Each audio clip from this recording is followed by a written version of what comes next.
Crée une application full stack en quelques minutes. C'est le rêve que peut te donner Hostinger tout simplement. Donc on va regarder dans cette vidéo un petit peu ce que c'est. Aujourd'hui, on va parler de Hostinger Horizon, l'un des produits qui est en accès anticipé par la société Hostinger. Donc je précise que cette vidéo n'est absolument pas sponsorisée. C'est un test comme un autre que je réalise pour vous montrer un petit peu les performances de leur système, voir un peu ce que ça donne, donner également mon expérience technique par rapport à mes connaissances en tant que développeur entre guillemets, parce que c'est pas mon métier d'origine, mais tout simplement voir un peu ce que j'en pense, si c'est réellement viable, si c'est quelque chose que n'importe qui peut utiliser, parce qu'il faut pas oublier que créer et lancer des applications full stack sans écrire de code, ça veut dire qu'on s'adresse à quelqu'un qui ne connaît rien dans le code.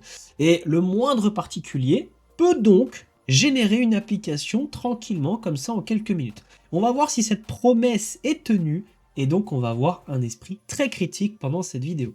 Donc vous pouvez aller voir bien entendu sur le site de Hostinger, il y a la présentation, etc. Bon, ça c'est du marketing, hein. Ils ont toujours bien su vendre les choses. J'ai jamais eu à me plaindre d'Hostinger, j'ai déjà eu un site chez eux sans aucun souci. Ça évolue au fil du temps, ils proposent des services, donc il y a pas mal de choses à voir. Mais nous, ce qui va nous intéresser, c'est d'aller du côté de Hostinger Horizon, donc en cliquant ici, et tout simplement, quand on va dans Essayer gratuitement, eh bien, on va pouvoir justement avoir nos applications. Donc, j'ai déjà fait un petit test.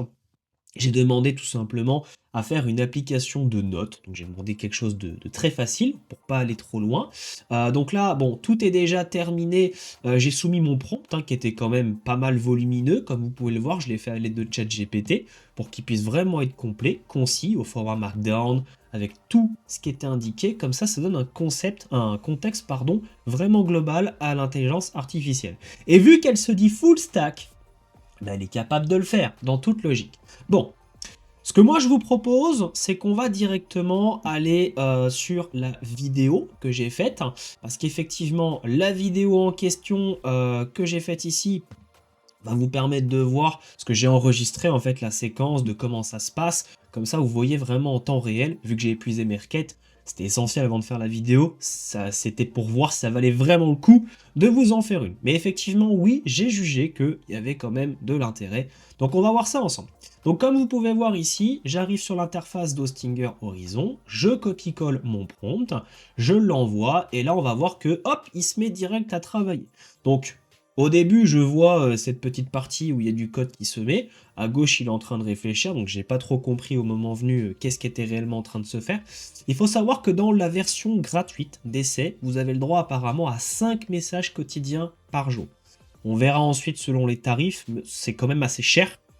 Mais vous verrez qu'il y a quand même pas mal de possibilités quand on a un plan payant. J'ai pas testé avec un plan payant, mais il y a plusieurs choses. Et c'est là qu'ils vont commencer à vouloir, entre guillemets, révolutionner. Je pense que ça peut par contre être un vrai concurrent à Bolt. Ça, dans leur contexte, avec le nombre de messages compris dedans, ce qu'on peut faire, la facilité, je pense que Bolt sera une pièce de concurrence par rapport à ce que Hostinger est en train de faire. Donc là, on peut voir que je suis en train de générer le site, donc en première variante. Donc, ce qui est vraiment intéressant, c'est le premier jet.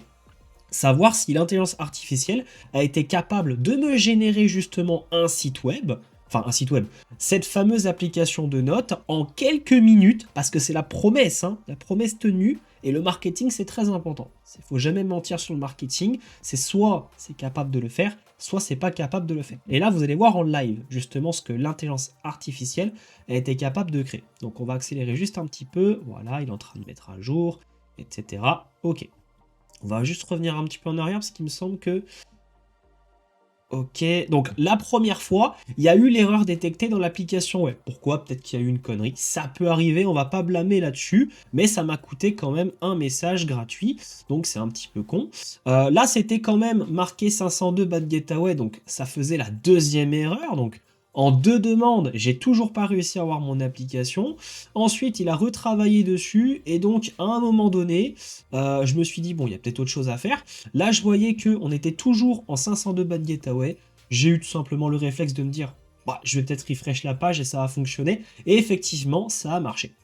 Donc comme on peut voir, l'élégance est quand même là, l'application est quand même jolie.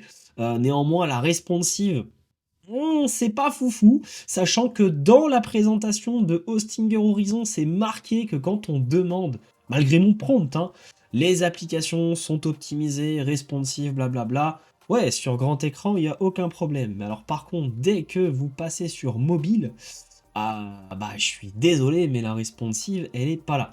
Donc ça, c'est quelque chose qui devrait être corrigé de la part d'Hostinger. Là, rien n'est relié à une base de données, hein, que dalle, mais comme vous allez voir, voilà, il n'y a pas la responsive, tout est compressé, les choses ne se mettent pas correctement, donc ça reste une séquence, bien entendu. Si on regarde à ce niveau-là, on a donc pas mal de résultats. Et une fois que vous avez épuisé, bien entendu, vos messages, en plus à la fin, ça fonctionnait plus. Donc, c'est pas nécessairement le meilleur des tests que j'ai pu réaliser, mais en tout cas, voilà. Donc, juste pour l'aperçu, là c'était en grand écran. J'ai testé le format responsive. Comme vous pouvez voir, on n'est pas du tout au résultat. Alors après, peut-être que ça vient de mon prompt. Hein. Je l'ai peut-être, voilà, j'ai rédigé qu'avec l'IA, j'ai pas pris le temps de regarder à fond le prompt, mais il était bien optimisé pourtant. Mais ça montre quand même que faire une application full stack en un seul G, pour moi non. On en est encore très loin, même avec la GI, même avec Manus qui voilà, ne réalise pas des applications full stack en une seule demande, on est obligé d'aller plus loin. Et justement, en parlant de ça, donc là, ce que je vais faire, c'est que je vais m'enlever de QuickTime. Hop, voilà. Et hop, et on va aller regarder justement le fameux code de cette application, parce que oui, je l'ai exporté. Donc jusqu'à là, aucun problème, ça m'a l'air propre. Un format qui est propre. Alors ça n'a rien à voir avec ce que fait Manus AI. Manus AI qui a tendance à balancer je ne sais combien de fichiers dans ces trucs. Là au moins on en a un petit peu moins, on a un fichier 8 qui est comme ça au lieu d'être comme ça. Donc ça va, il y a le dossier source, components, UI, donc on a la barre anti-state, le note editor, note list, donc il a fait voilà en serveur components entre guillemets, avec notre main qui est ici, donc c'est très bien. Notre app qui est là, voilà, donc qui va regrouper l'ensemble des informations. Jusqu'à là, aucun souci. Notre petit index, on a également le htaccess, qu'effectivement, voilà, il y a les règles de serveur, vu que c'est chez Hostinger, forcément, ça va automatiquement intégrer à l'intérieur pour la redirection. Il faut savoir qu'ils gèrent aussi les bases de données, donc ils font plusieurs choses en même temps, c'est un des avantages de Hostinger.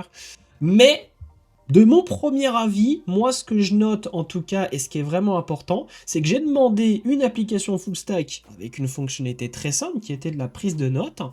Ok, il me l'a réalisé, mais je vois quand même des défaillances techniques. L'application n'est pas responsive. Voilà, je suis obligé de devoir refaire plusieurs messages. Au final, je pense que c'est un petit peu fait exprès. Voilà, c'est pour pousser à prendre un forfait payant pour essayer de faire plus. Parce que comme vous savez, le vibe coding, comme on appelle ça, c'est coder à la voix, coder au clavier. Soit on met son sur macOS, voilà, vous activez le son, vous parlez, ça fait le prompt. Je le fais régulièrement, c'est agréable. Mais on voit quand même qu'on doit aller pousser un petit peu plus loin pour essayer de créer vraiment une application. Donc je pense que c'est un service intéressant. Après à voir, hein, pour ceux qui testeront sur les versions payantes, ça commence à 9,99. Parce que oui, on n'a pas été voir sur le côté des plans. Donc si jamais vous allez dans améliorer, voilà, ça commence à piquer un petit peu. C'est pour ça que je vous dis que ce ne sera pas pour tout le monde. Par défaut, il y a le forfait à 9,99. Il y a 50 messages. Croyez-moi, c'est pas beaucoup 50 messages. Mais c'est un peu moins onéreux que Bolt au final, parce que Bolt, 20 € par mois, vous avez, ouais, on va dire, ça va revenir un petit peu au même qu'ici. Mais par contre, plus on va monter au niveau du prix, donc 100 € par mois, c'est vrai que si vous comparez avec les offres de Bolt, vous êtes un peu plus gagnant avec Hostinger, voire même largement, ça couvre beaucoup plus de tokens. Et vous avez l'hébergement compris, vous avez l'IA, vous avez tout, vous avez le service client, chose qu'il n'y a pas chez Bolt.